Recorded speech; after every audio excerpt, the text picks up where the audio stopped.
സന്ദീപ് വാര്യർ, ഈ പരാതി വന്നിരിക്കുന്നത് ആരെക്കുറിച്ചാണ്? താങ്കൾ അത് ഒന്നുകൂടി വ്യക്തമാക്കാമോ? അല്ല, അത് ഞാൻ വ്യക്തമാക്കേണ്ട കാര്യമൊന്നുമില്ല. കേരളത്തിലെ RSS നേതൃത്വത്തിനും BJP നേതൃത്വത്തിനും ഇക്കാര്യം വ്യക്തമായിട്ട് അറിയാം.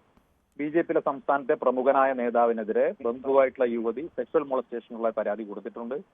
അത് വലിയ ഗുരുതരമായിട്ടുള്ള പരാതിയാണ്. മാത്രമല്ല, പ്രധാനമന്ത്രി നേരിട്ട് നടത്തിയിട്ടുള്ള ഒരു അന്വേഷണം അട്ടിമറിക്കാൻ വേണ്ടി പരാതിയിൽ ആരോപണ വിധേയരായവർക്ക് വേണ്ടി പരാതിക്കാരനെ ഭീഷണിപ്പെടുത്തി അതിന്റെ പേരിൽ പോലീസ് അതെല്ലാം ചോദ്യം ചെയ്തിട്ടുണ്ട് ഇതേ ഭാരവാഹിയെ. അപ്പൊ അത് വളരെ ഗുരുതരമായി. അതും ഒരു തീവ്രവാദ കേസുമായി ബന്ധപ്പെട്ട റിവേഴ്സ് ഹവാലയിൽ പണം കേരളത്തിൽ നിന്ന് പുറത്തേക്ക് കടത്തിയ ഒരു കേസിൽ ഉള്ള വലിയൊരു കേസിൽ, ആ കേസിൽ പ്രതികളായവർക്ക് വേണ്ടി പ്രധാനമന്ത്രിക്ക് പരാതി കൊടുത്തവരെ ഭീഷണിപ്പെടുത്താൻ പോയതും ഇതേ നേതാവാണ്. ഇതെല്ലാം പാർട്ടിക്കും RSSന്റെ നേതൃത്വത്തിനും അറിയുന്ന കാര്യങ്ങളാണ്. ഇതെല്ലാം പുറത്തു വരും, അടുത്ത ദിവസം പുറത്തു വരും. മാത്രമല്ല, കേരളത്തിലെ ചില പ്രമുഖരായിട്ടുള്ള BJP നേതാക്കൾ നടത്തിയിട്ടുള്ള കോടിക്കണക്കിന് ഉറുപ്പികയുടെ കള്ളപ്പണ ഇടപാട്, ഇതുമായി ബന്ധപ്പെട്ട വിവരങ്ങളും BJPയുടെ നിലവിലെ സംസ്ഥാന നേതാക്കൾ തന്നെ പുറത്തു പറയും. അല്ല, ഈ പറഞ്ഞ നേതാവ് ഈ ഭാരവാഹി പട്ടികയിൽ ഉണ്ടെന്നാണ് താങ്കൾ പറയുന്നത്? ഉണ്ട്, ഭാരവാഹി പട്ടികയിലുണ്ട്. ഏത് പോസ്റ്റിലാണ്? സെക്രട്ടറിമാരുടെ പോസ്റ്റിലോ ജനറൽ വൈസ് പ്രസിഡന്റുമാരുടെ പോസ്റ്റിലോ? അതൊക്കെ നിങ്ങൾ അന്വേഷണാത്മക പത്രപ്രവർത്തനമുള്ള ആളുകളല്ലേ, പരിശോധിക്കുന്നത്. ഇതാ ഇപ്പോൾ ഷാബു പറഞ്ഞ ഒരു കാര്യമുണ്ട്. ഇപ്പോൾ പല കാരണങ്ങൾ കൊണ്ട് പാർട്ടിയിൽ ഇങ്ങനെ എല്ലാ പാർട്ടിയിലും ഉണ്ടാകുന്നതാണ്, ചില മുറിമുറുപ്പുകൾ ഉണ്ടാകും. ഭാരവാഹി പട്ടിക എപ്പോഴും അങ്ങ് അംഗീകരിച്ചു കൊള്ളണമെന്നില്ല. ചിലർ പരസ്യമായി പ്രതികരിക്കും, ചിലർ സീറ്റ് കിട്ടിയില്ല, കസേര കിട്ടിയില്ല എന്ന് പറഞ്ഞുകൊണ്ട് ഇറങ്ങിപ്പോകും, ചിലർ പാർട്ടിയിൽ തന്നെ ഉറച്ചു നിൽക്കും. ഇതെല്ലാം സംഭവിക്കുന്നതാണ്. അത് ഇത്തരത്തിൽ ആളുകൾ പറയുന്ന കാര്യങ്ങളോടൊക്കെ പരമ പുച്ഛമാണ് എനിക്ക്.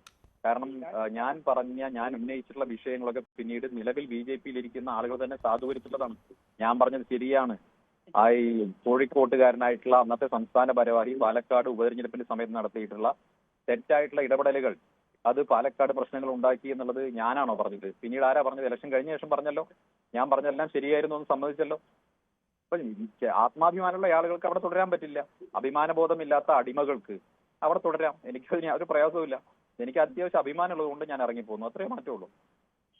ശരി, ശ്രീ ഷാബു പ്രസാദ്, ഇപ്പോഴും ആരോപണങ്ങൾ സന്ദീപ് വാര്യർ ഉന്നയിക്കുന്നുണ്ട് കേട്ടോ. നിലവിലെ ഭാരവാഹികളിൽ ഒരാൾക്കെതിരെ പോലും പരാതി വന്നിട്ടുണ്ടെന്നാണ്.